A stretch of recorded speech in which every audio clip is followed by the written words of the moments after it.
Starting é grata notícia que nós logra ganhar o prêmio de brilhante mislukkingen. É algo que como inspectie nós tem tempo que andando junto com o Instituto de Brilhante Mislukkingen. Voor die november ano passado ora nós tivemos conferência e professor Kuta e pessoa que guia o instituto aqui também apresentar durante nossa conferência para trazer adiante na fel de cuido que é a ideia atrás de brilhante mislukking. Brilhante mislukking está na começo de projeto, o plano turcos, botin bo meta na bodilante por na caminho botar para que toch botin ko adaptar, botin ko sinha, botin ko shift bo prioridade na para toch bo por chegar na projeto que está hopi succesvol. Para nós como inspectie é de suma importância para nós sinha e o qual que nós está fazendo. Nós tomamos tempo para analisar caso que nós fazemos, projeto. A intenção está para nós estar instituto, departamento de governo que nós está analisando nosso projeto não crítico e nós está sim de gelo para assim nós por vir organização que está sim e progressar para adiante. O que nós desejamos eigenlijk voor liquido, hopi viaja se bota papo de calamidade que algo passa, e mentalidade hopi que na Aruba para o punta dede anto wa quem hasi malo. Pero não gente não talanta meinta e para matar paciente, por exemplo.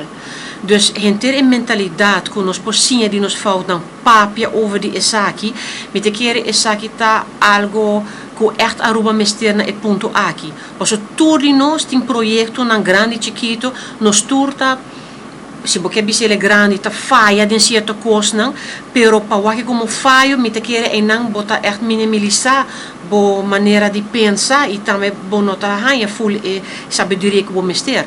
Dus para que cuido é juist super importante para den cuido nós tem mentalidade mais progressivo que nós tem agora aqui na Aruba.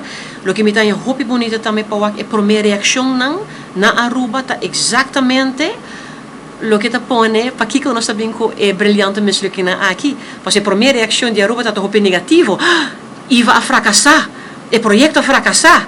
Dus PC nós está hopi contente que nós põe atenção aqui. Sim, o projeto não abai como mestre abai. Hopi que nós bonita a sali juist também de projeto e vergunning na momento e nang vergunning ta wata awarduna e na hanhele para ano só, pero impacto para que nós todos por seguir sinha de certa coisa não e para ter mentalidade para seguir sinha e compartilhar com o outro e aí aceita para nós é logo de mais grande que é a horta aqui também. E me quer dizer, esse aqui é projeto que nós fazemos na 2019, não? Então é importante para mencionar que tem coisas que a cambio durante a temporada de 2019 para o pero para nós como organização cada projeto nós toma tempo para analisar. E a base de esse aí também nós fazemos local que nós para que está saindo prêmio e de entrevista, parte de análise que nós fazemos, nós vamos echt in depth para nós por analisar nós mesmos e estar self-críticos, local que nós está pedindo duradoura de cuido. Agora nós está pedindo não para estar self-críticos, então nós temos lead by example. Então esse aí está para nós agora hobby bonito para mim, que na Holanda era reconhecer nós também, para ver se você começar projeto, nós estamos aqui, você alogra hobby, mas que o projeto als geheel, você bisa não alogra o qual que você põe na primeiro instante, porque toch die hobby logra na hinka ding